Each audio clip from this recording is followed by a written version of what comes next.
ఈ షెల్ఫ్ చూసిన ప్రతిసారి అనిపిస్తుందనమాట. పైన పటారం లోన లొటారం అన్నట్లుగా ఉందని చెప్పేసి. కావాల్సిన సరుకులన్నీ అందుబాటులో అందంగా సర్దుకున్న నేను మిగిలిన సరుకులొచ్చేసి ఈ విధంగా ఎలా పడితే అలాగా పెట్టేస్తున్నాననమాట. దానివల్ల ఏమవుతుందంటే ఏదుందో ఏది లేదో తెలియడం లేదు. అంతే కాకుండా చాలా మటికి త్వరగా పాడైపోతున్నాయి. ఇంకా అందుకని చెప్పేసి నేను ఫ్లిప్‌కార్ట్ నుంచి అయితే ఈ 12 పీస్ సెట్ అయితే తీసుకున్నానండి. ఇది ఆఫర్‌లో ఉందని చెప్పేసి నోటిఫికేషన్ వచ్చిందనమాట. క్వాలిటీ అయితే చాలా బావుందండి. ప్లాస్టిక్ అయితే వస్తుంది. నేను ఫస్ట్ నుంచి గాజు చూస్తూనే ఉన్నాను. గాజు ఎందుకు తీసుకోలేదంటే ఒకవేళ షెల్ఫ్ వెయిట్ ఆగుద్దో లేదో అని చెప్పేసి.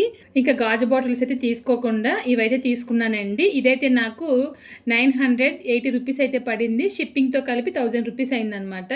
ఇంక ఇది క్వాంటిటీ వచ్చేసి 2500 ml అయితే ఉందండి. ఒక కేజీ, కేజీన్నర అయితే సరుకులను బట్టి క్వాంటిటీ అనేది పెరుగుతుంది, తగ్గుతుందనమాట. నాకైతే చాలా బాగుందనిపించిందండి. ఒకవేళ లింక్ కనుక ఉంటే ట్యాగ్ ప్రొడక్ట్‌లో ట్యాగ్ చేసి చూస్తాను.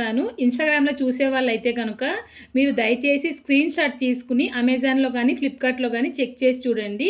ఒకవేళ ఇప్పుడు ఆఫర్ లేకపోతే కనుక 150 రేట్ అయితే ఎక్కువ ఉంటుందనమాట. ఇంక నేను షెల్ఫ్‌లో పెట్టానండి. నేను పెట్టిన షెల్ఫ్‌లో అయితే 9 డబ్బాలు మాత్రమే పడ్డాయన్నమాట. పక్కన ఇంకా కొంచెం ప్లేస్ ఉంది కదా! దాంట్లో వచ్చేసి ఒక 3 అయితే పెట్టేశాను.